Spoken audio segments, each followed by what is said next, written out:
حضور اکرم صلی اللہ علیہ وسلم شب معراج میں بیت المقدس کی طرف جاتے ہوئے مصر کے قریب ایک مقام سے گزرے تو انہیں نہایت ہی اعلیٰ اور زبردست خوشبو آنے لگی۔ آپ صلی اللہ علیہ وسلم نے حضرت جبرائیل سے پوچھا کہ یہ خوشبو کیسی ہے؟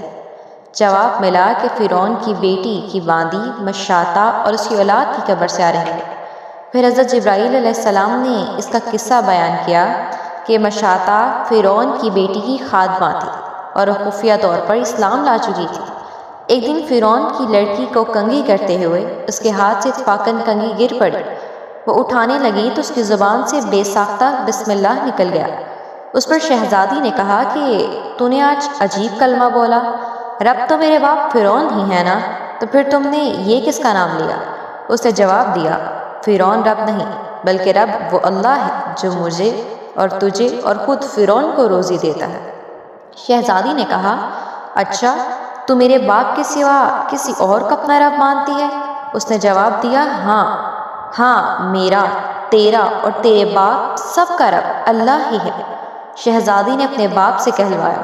وہ سخت غضبناک ہوا اور اسی وقت اسے برسر دربار بلوا بھیجا اور کہا، کیا تم میرے سوا کسی اور کو اپنا رب مانتی ہے؟ اس نے کہا کہ میرا اور تیرا رب اللہ ہی ہے جو بلندیوں اور بزرگی والا ہے۔ فرعون نے اسی وقت حکم دیا کہ تانبے کی جو گائے بنی ہے اس کو خوب تپایا جائے، اور جب بالکل آگ جیسی ہو جائے تو اس کے بچوں کو ایک ایک کر کے اس میں ڈال دیا جائے، آخر میں خود اسے بھی اسی میں ڈال دیا جائے۔ چنانچہ وہ گرم کی گئی۔ جب آگ جیسی ہو گئی تو حکم دیا کہ اس کے بچے کو ایک ایک کر کے اس میں ڈالنا شروع کرو۔ اس نے کہا، بادشاہ ایک درخواست میری منظور کرو، یہ کہ میری اور میری ان بچوں کی ہڈیاں ایک ہی جگہ ڈالنا۔ اس نے کہا، اچھا تیرے کچھ حقوق ہماری ذمہ، اس لیے یہ منظور ہے۔ اس کی دونوں بچیاں اس کی آنکھوں کے سامنے اسی میں ڈال دی گئیں اور وہ فوراً جل کر راکھ ہو گئی۔ پھر سب سے چھوٹے کی باری آئی جو ماں کی چھاتی سے لگا دودھ پی رہا تھا۔ فرعون کے سپاہیوں نے اسے گھسیٹا تو اس نیک بدی کی آنکھوں تلے اندھیرا چھا گیا۔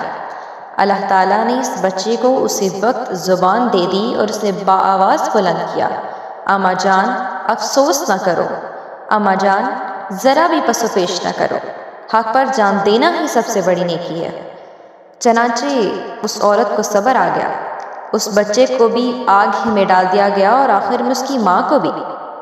یہ خوشبو کی مہکیں اسی کے جنتی محل سے آ رہی ہیں۔ سبحان اللہ۔